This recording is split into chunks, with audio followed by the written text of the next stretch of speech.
Hello, dear beloved tribe. I am so delighted to be here with you.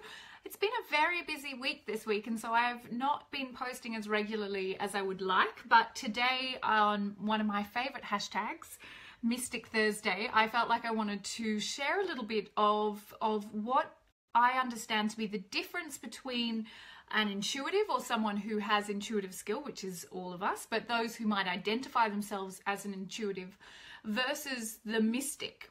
And what is the relationship, if there is one, between those two ideas? And of course, definitions are only useful if they inspire us to see what else is possible. A definition that's exclusive or rejecting something or sort of positioning yourself in opposition to something is obviously less useful. But the idea of the intuitive or the mystic, which one of those you are and which one you identify with, I think is a way for us to see what else is possible when we step onto our path as an intuitive, whether that's actively using that in service for others or whether we're using it simply for ourselves. And it's certainly coming up a lot for me with my third level priestesses, that helping them to understand the kind of commitment that's required to step into spiritual leadership and to step into the role of service, of sacred service, not just in terms of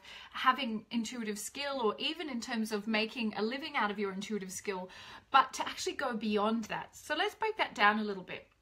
If we think about the intuitive as the person who may use their intuition for personal gain. Okay, so this is without judgment, just the way that this definition is understood by me. So the intuitive is someone who may work intuitively, so they might be an intuitive coach or they might be an intuitive reader, and they have intuitive skill and they're aware that they have intuitive skill, or there may be someone who just, as I said, uses it for their own life, uses their intuition for their own life.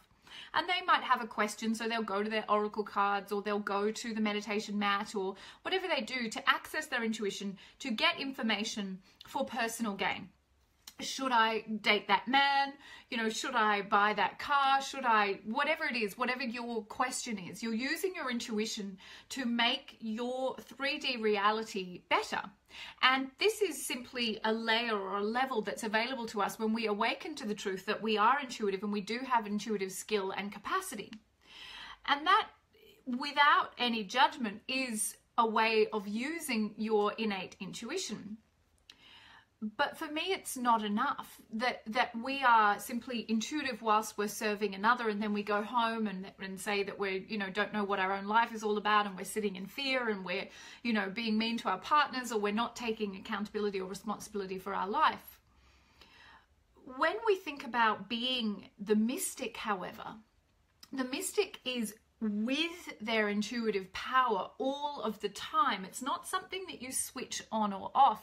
And by that, I don't mean that you're picking up stuff from other people all of the time. Like when you actively choose to go into service, for example, you'll make a choice to tune into that person. There's a financial exchange. You tune in and you get information because you have permission. I don't mean it that way.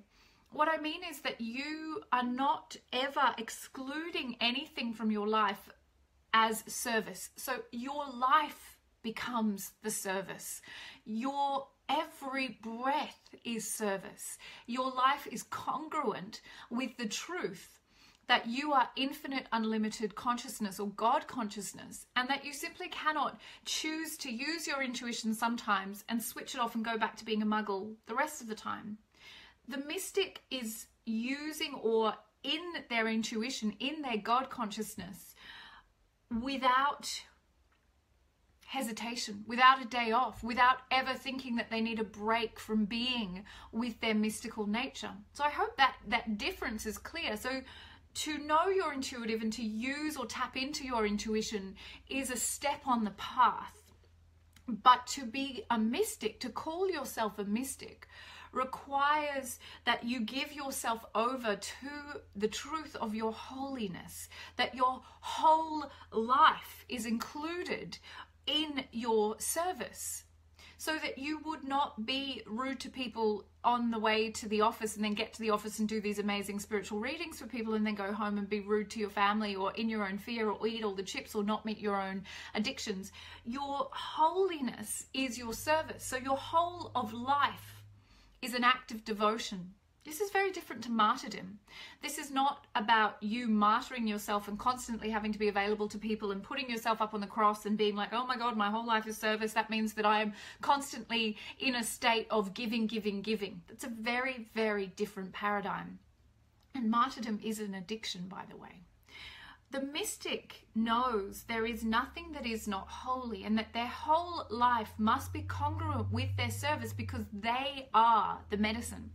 That their vibration and the choice that they make every day of the vibration that they hold is what transforms the world, not that 1 hour when they sat with that person and read their chakras, but that entire life becomes congruent with your God consciousness. Now, if God's not a word you use, that's fine. One day you will, because it is the absolute most powerful way to articulate what you are. But that God is, you are with God at all times, and therefore you must be, as Caroline Myss reminds us, the most loving, the most compassionate, the most generous person in the room, because you can see through form to formlessness. So the intuitive turns on that capacity and turns it off.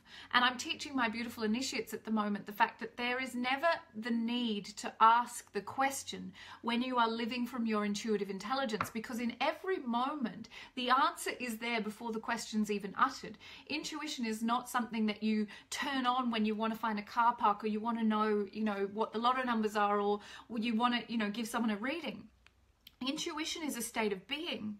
And it is a choice. It's a life choice where you are saying, I will trust the higher power, I will trust God, or I'll trust the infinite unlimited consciousness that is always with me, even when I don't know why I'm being directed to do something. And even when I don't necessarily feel like that's what I want to do. I want to actually go home and eat all the chips and be mean and watch the TV and just, sit in my addictions and my fears and my limitations. So there is this absolute requirement to call yourself a mystic, to recognize that your life is not sometimes spiritual service and sometimes not, that you are living, breathing proof of the congruence, of the bliss that comes when we hand ourselves over to God and we say, use me.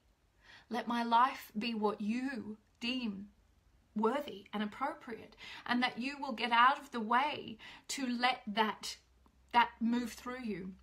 Last night we had a module for my third level students about spiritual leadership, and we talked a lot about the responsibility of awakening, that because you now see, because you have been shown what is through the veil, you have looked through form to formlessness, it is your divine right, your absolute responsibility to share that with others, and that you don't share that by standing on your soapbox and yelling at people and telling them how things should be.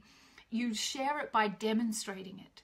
So your life is a demonstration of that truth. And that is the mystic versus the intuitive. The intuitive is a step along that path, but you still think that there are times and places that can be excluded from that path of service. The mystic knows their life is service and that they cannot step out of that, or if they do, it will feel very, very uncomfortable.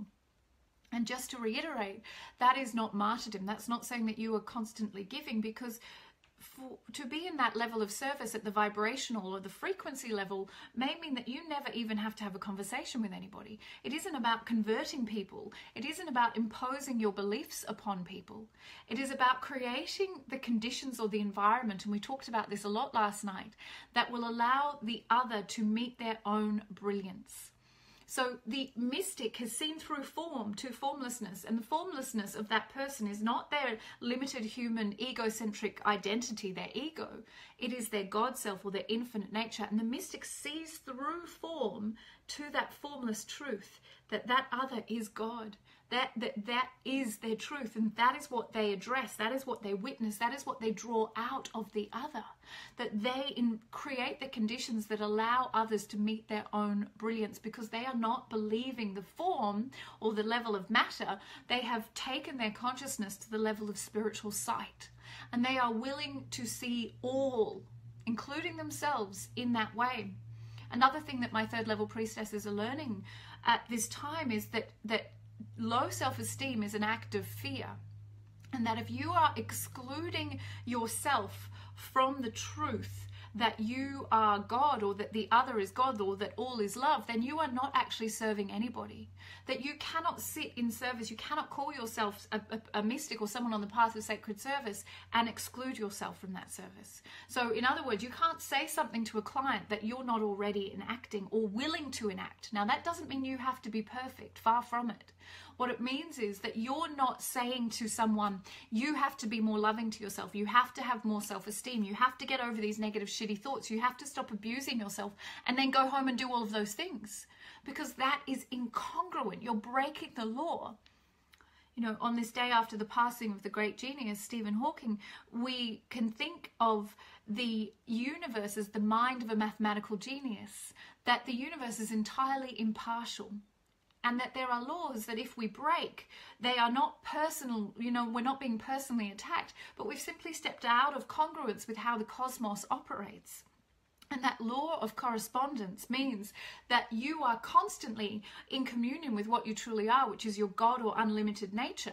And if you don't listen or let that communion happen, you're denying your truth. So your God self is constantly trying to commune with you. That's what intuition is. And where you say, no, I am not worthy of that, I am not good enough of that, or you're afraid of what God is showing you, you're putting a block between you and what you truly are. And this is something our initiates have been diving deep into this week, is understanding that your higher self, your God nature, is always trying to commune with you. And where you put blocks between you and that truth will cause disharmony in your system. It will cause the stress and the anxiety and the breakdown of physical health. So it's entirely appropriate that we include ourselves on this path of service. In fact, it's entirely unavoidable that we include ourselves.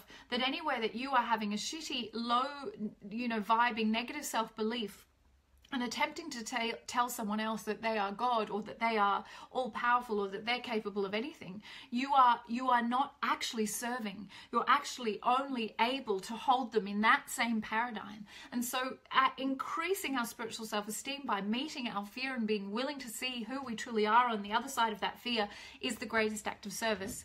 So that's the difference between the intuitive and the mystic. The intuitive may still be of the belief that it is possible to say one thing and do another, whereas the mystic understands that all of their life is their service, and that their holiness is absolutely, the understanding their holiness is the prerequisite to that service being transformative. That we must be willing to put down our human sight and to look at the world with spiritual sight. And that's why we train in the third level to look archetypally at the world, because if you're looking from human sight, of course you're going to be angry, and of course you're going to be beating your fists and saying this is unjust and unfair and things should not be this way. But it isn't our job. The mystic is with the mystery of life.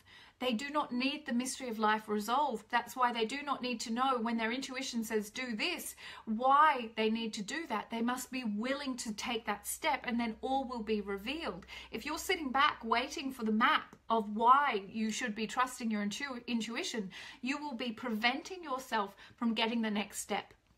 And the next step, and the next step. And it's entirely, it's how you prevent your own awakening, is to not trust that first hit of your intuition, even if you don't know why you're being guided in that way. Every time you trust your intuition, every time, even the smallest example of like turning left when you would normally go right, even though you don't know why and it's going to add 5 minutes to your journey, you do it anyway, even though you will never know why you had to do that. That act of getting on board with what your higher God self is asking you to do will allow more and more and more of your intuition or that communion to flow to you with ease and grace. But if you sit here doing nothing, saying until I fully understand exactly what it is that I am supposed to be doing and why it's meant to be happening, and all the guarantees that nothing's going to change and no one's going to get hurt and blah, blah, blah, blah, blah, well, you'll be there for a very long time, my dear, because that's just not the way it works. You step on to the path, and the path will reveal itself.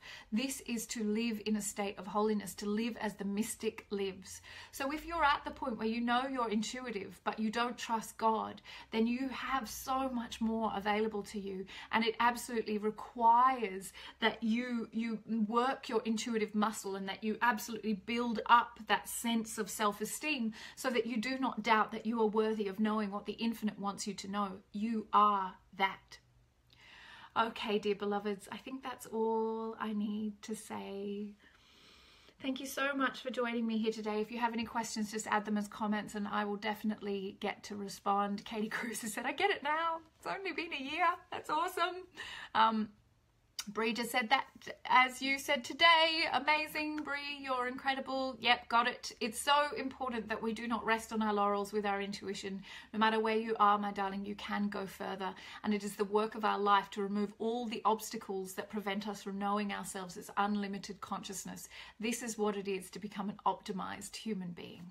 Mwah. Have the most beautiful day. Bye.